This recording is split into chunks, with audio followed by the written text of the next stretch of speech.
جب بھی کڈنیز فیل ہونے لگتی ہیں تو یہ 6 علامات ضرور نظر آتی ہیں، اس لیے اگر آپ کو ان 6 میں سے کوئی ایک علامت بھی نظر آئے تو فوری طور پر اپنے ڈاکٹر سے ضرور رابطہ کریں، کیونکہ ایسا کرنا آپ کے گردوں کو فیل ہونے سے بچا سکتا ہے۔ دیکھیں، ہمارے گردے ہماری باڈی کے دوسرے آرگن سے بالکل جدا ہیں۔ مثال کے طور پر اگر جگر کی بات کریں تو جگر اگر ایک بار ڈیمیج ہو جاتا ہے تو جگر کے اندر ہی اللہ تعالیٰ نے یہ صلاحیت رکھی ہوئی ہے کہ جگر اپنے آپ کو ریپیئر کر سکتا ہے۔ اسی طرح ہماری باڈی کے جو دوسرے آرگنز ہیں وہ بھی کسی نہ کسی حد تک اپنے آپ کو ریپیئر کر سکتے ہیں، لیکن کڈنیز اگر ایک بار ڈیمیج ہو جائیں تو وہ ڈیمیج پرماننٹ ہوتا ہے، اس ڈیمیج کو ریپیئر نہیں کیا جا سکتا، اس لیے گردوں کا خیال رکھنا بہت زیادہ ضروری ہو جاتا ہے۔ لیکن افسوس کی بات یہ ہے کہ ہم اپنے دل، جگر اور دوسرے آرگنز کا تو بہت زیادہ خیال رکھتے ہیں، ان کی کیئر کرتے ہیں، لیکن زیادہ تر لوگوں کو یہ ذہن میں ہی نہیں ہوتا کہ ان کے اندر گردے بھی ہیں جن کا خیال رکھنا بہت زیادہ ضروری ہے۔ تو جب گردے فیل ہونے کی طرف جا رہے ہوتے ہیں تو جو سب سے پہلی نشانی نظر آتی ہے کہ پیشاب کا آنا کم ہو جاتا ہے، یعنی اس مقدار میں پیشاب نہیں آتا جس مقدار میں عمومی طور پر پیشاب آیا کرتا ہے، کیونکہ گردے ٹھیک طرح سے کام نہیں کر رہے ہوتے تو پیشاب ٹھیک طرح سے باہر نہیں نکل پاتا اور کافی پیشاب ہماری باڈی میں ہولڈ ہو جاتا ہے، جس کی وجہ سے پیشاب کا آنا عمومی سے کم ہو جاتا ہے۔ اس لیے اگر آپ کو بھی ایسا لگے کہ آپ کو نارمل سے کم پیشاب آ رہا ہے تو کبھی بھی اس سائن کو اگنور مت کیجیے گا۔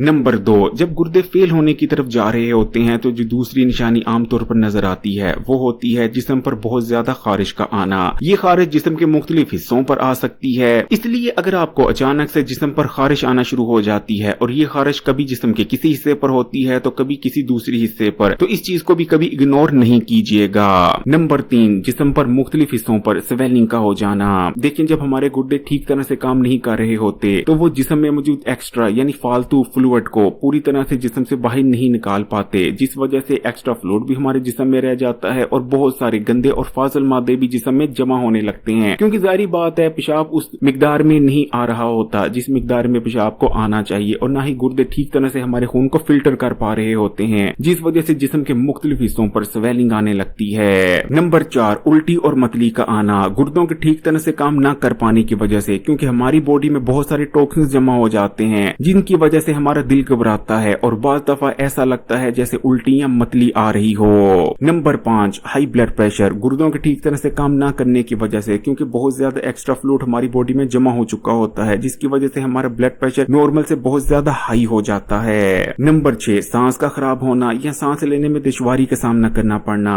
دیکھیں، جب گردے ہمارے ٹھیک طرح سے کام نہیں کر رہے ہوتے تو اس کی وجہ سے پھیپھڑوں میں پانی جمع ہو جاتا ہے، جس کی وجہ سے سانس لینے میں اکثر دشواری کا سامنا کرنا پڑتا ہے، خاص کر جب رات کے وقت ہم لیٹتے ہیں تو بہت زیادہ سانس خراب ہونے لگتا ہے۔ ہمیشہ یاد رکھیں کہ گردے ہماری باڈی کا بہت ہی زیادہ حساس آرگن ہے، ان میں جو ڈیمیج ہو جاتا ہے وہ ریکور نہیں کیا جا سکتا، اس لیے اگر آپ کو ان میں سے ایک یا ایک سے زیادہ علامات نظر آئیں تو فوری طور پر ڈاکٹر سے کانٹیکٹ کریں تاکہ گردوں کو مزید ڈیمیج ہونے اور فیل ہونے سے بچایا جا سکے۔ اگر ویڈیو اچھی لگی تو کمنٹس میں ماشاءاللہ یا سبحان اللہ ضرور لکھیے گا، ویڈیو کو لائک کر دیں اور زیادہ سے زیادہ اپنے دوستوں کے ساتھ شیئر بھی کیجیے گا، اور مزید ویڈیوز کے لیے حکیم علی ہیلتھ اینڈ بیوٹی ٹپس کو سبسکرائب کر گھنٹی کے آئیکن کو دبا دیں۔